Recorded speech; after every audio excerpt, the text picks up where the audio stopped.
marca a presença de Deus em nosso meio. Que meio é esse? O pequeno resto de Israel, que procura manter-se fiel ao Senhor. Conosco, Deus quer construir uma nova história e uma nova sociedade. Conosco. Quem é esse conosco aí? Conosco. Com nós, o pequeno resto de Israel. Tá vendo? É com o povo sofrido, lascado, arrebentado, né? Torturado. É lá com o povo sofrido, com esse resto de Israel, que Deus vai levantar a cidade de Jerusalém.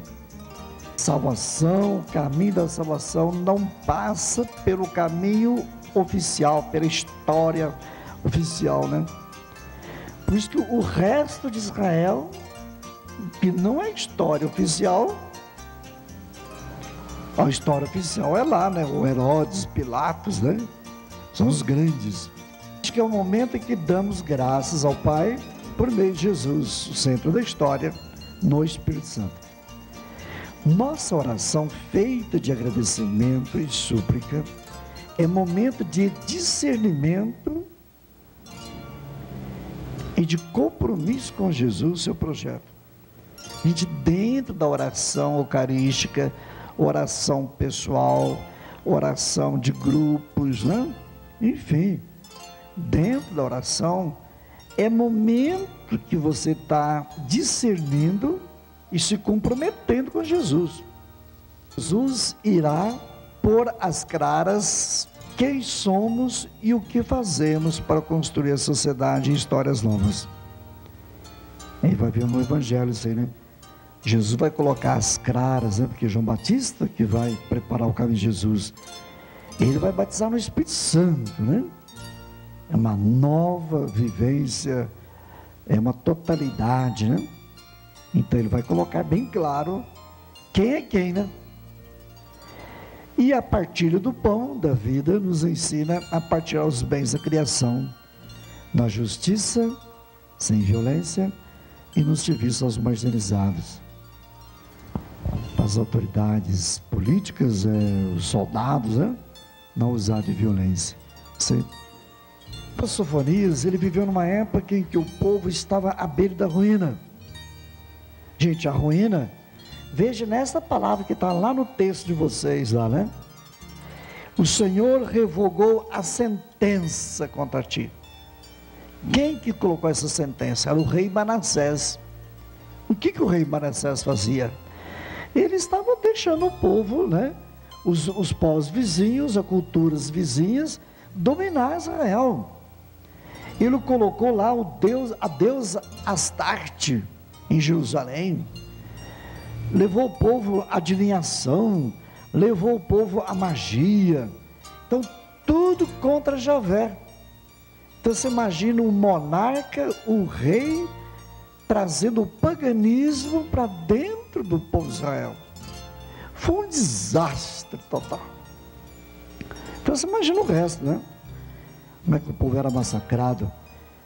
Então por isso o profeta anuncia essa ruína que estava acontecendo.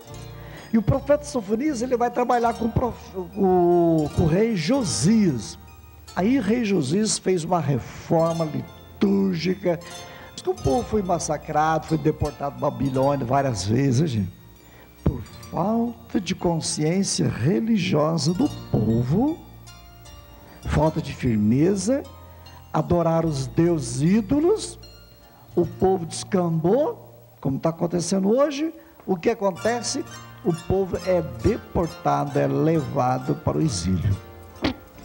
Então, Sofonias vai do amor de Deus sobre o pecado, gente. Então vai haver uma transformação radical da situação social, política e religiosa. Ele vai falar lá, né? Lá na leitura, né? Movido por amor, ele exultará de alegria por ti, Jerusalém. É Deus que vai exultar, né? Exultará por ti entre louvores como nos dias de festa. Que festa? É a festa de casamento. Eles estavam fazendo alusão às bodas, o casamento de Deus com o povo de Israel, em Jerusalém, né? Portanto, é uma festa. E lembra semana passada? Vocês que estão tristes com a roupa de quê? De luto e de aflição. O rei Josias, essa restauração social, política e religiosa.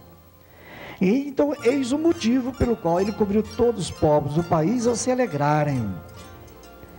Essa profecia é importante, também porque o evangelista Lucas vai empregar para descrever a anunciação feita a Nossa Senhora.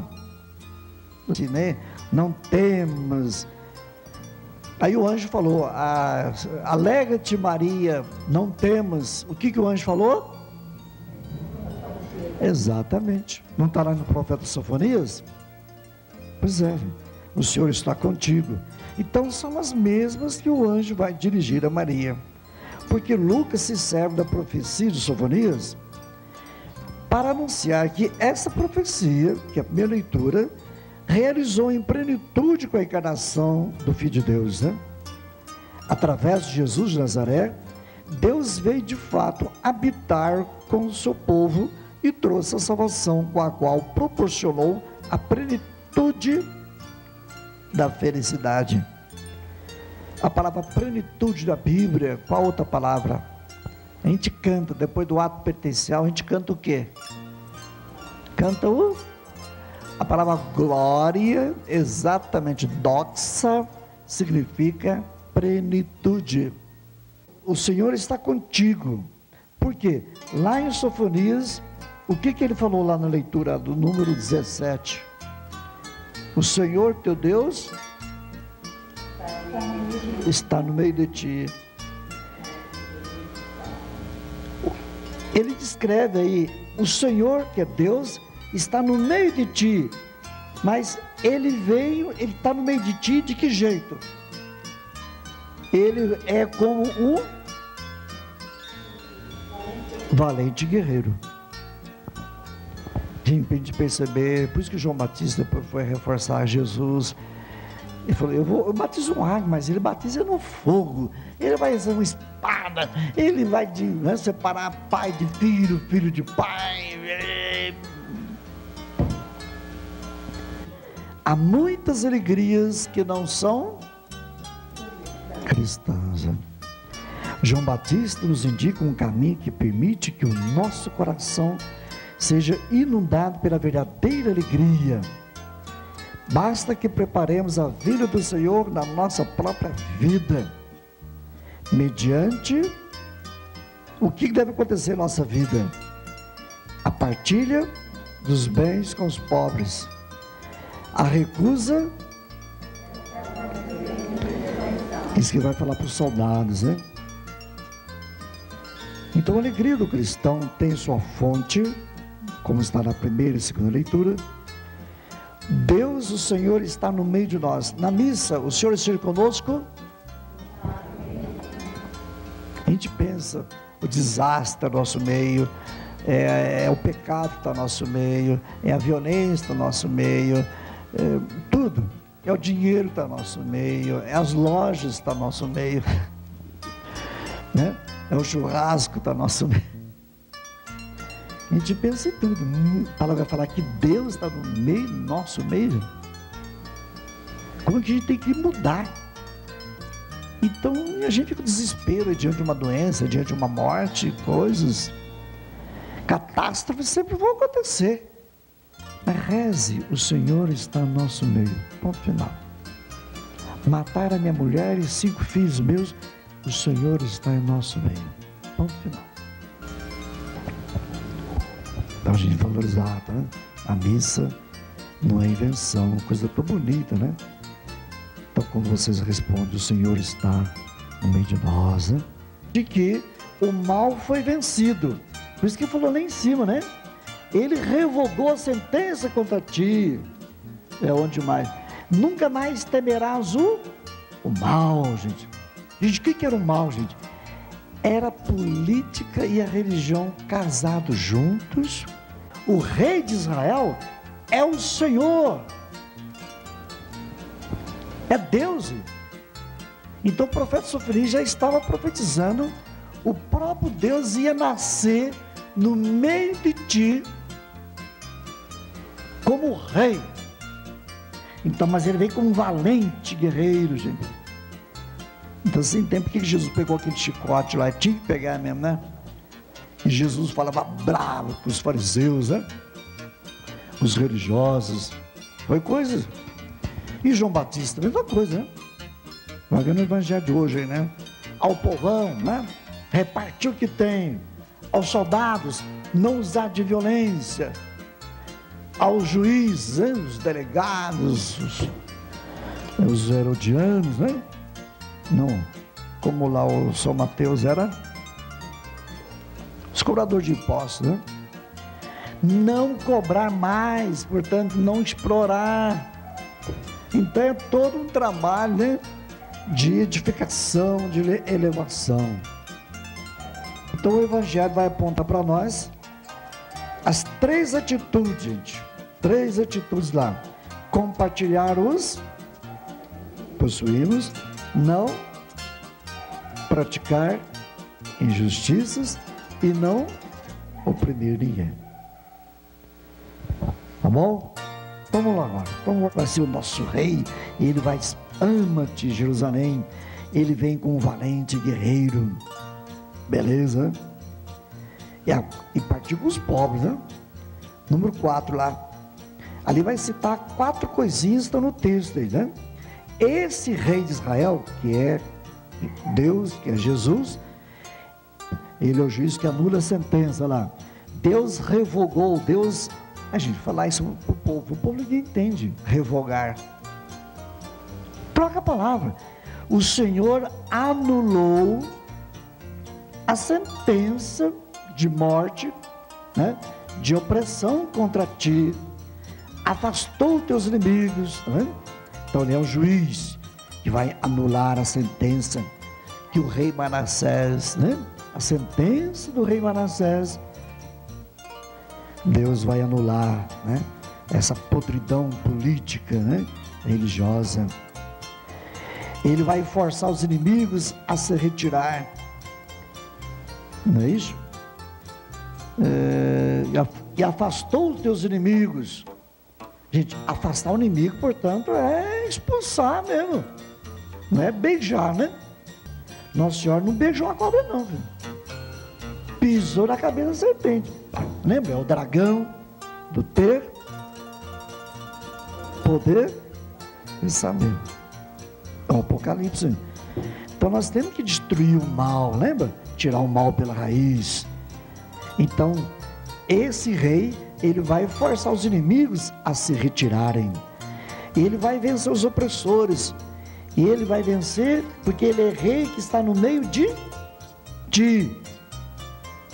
O teu Deus, o Senhor, o teu Deus, está no meio de ti, o valente guerreiro. E o 4, então ele está no meio de ti como companheiro esposo. Diz o texto lá, né?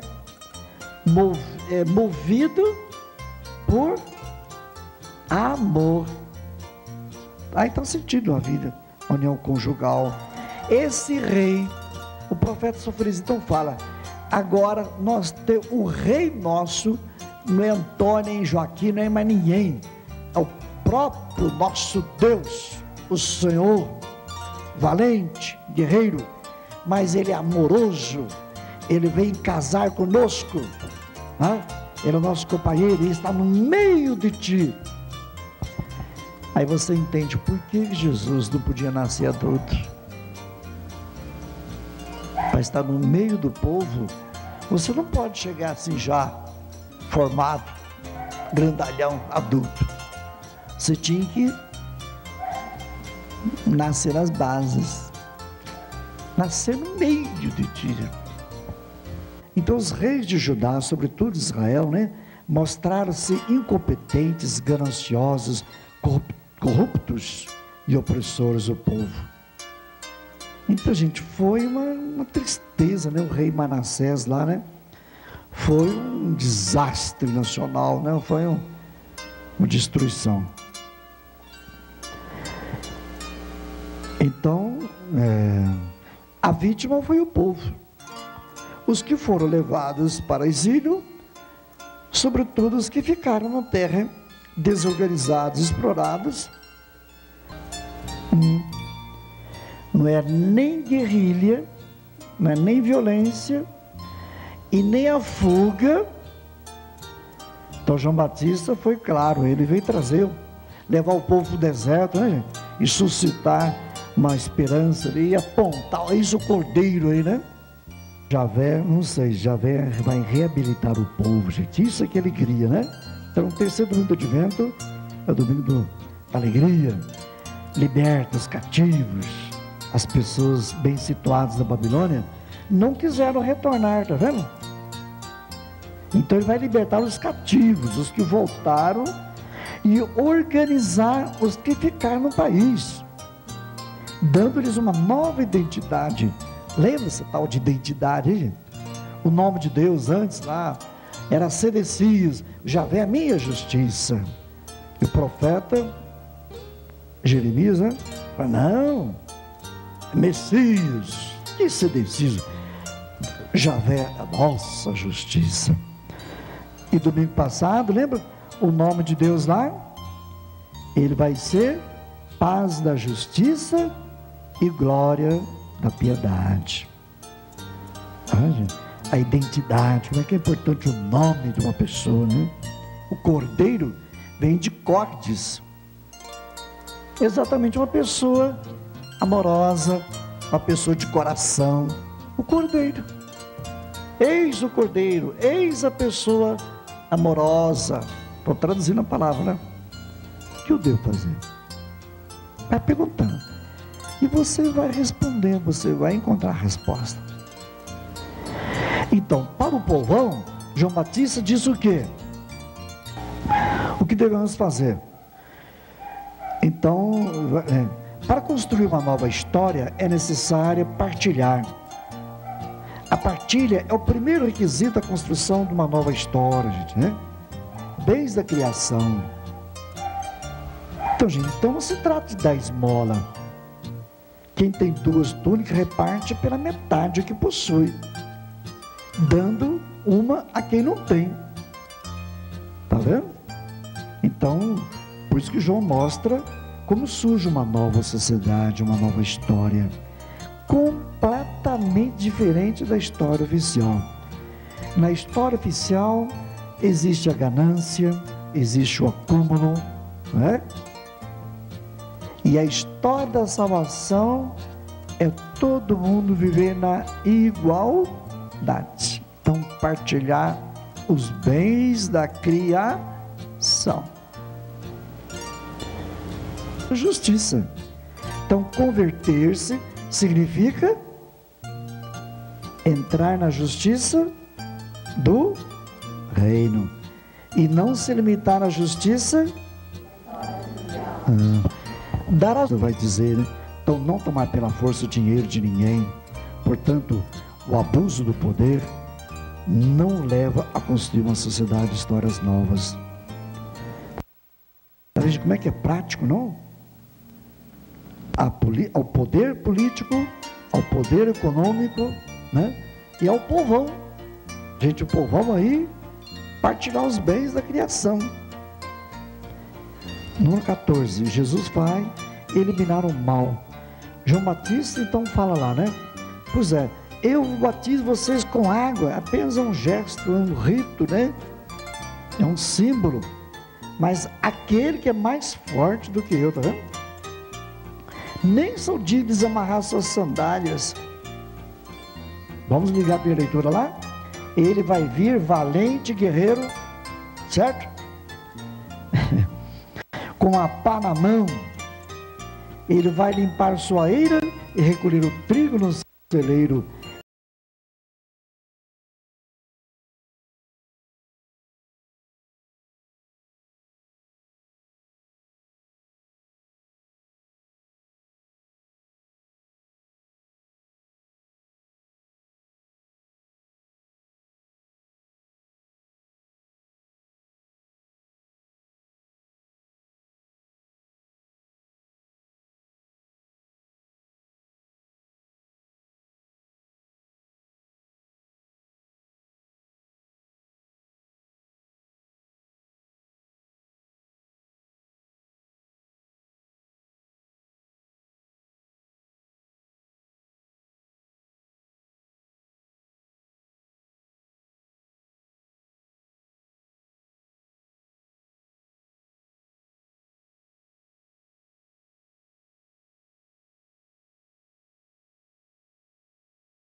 Jerusalém, conduzidos com honra, como príncipes reais.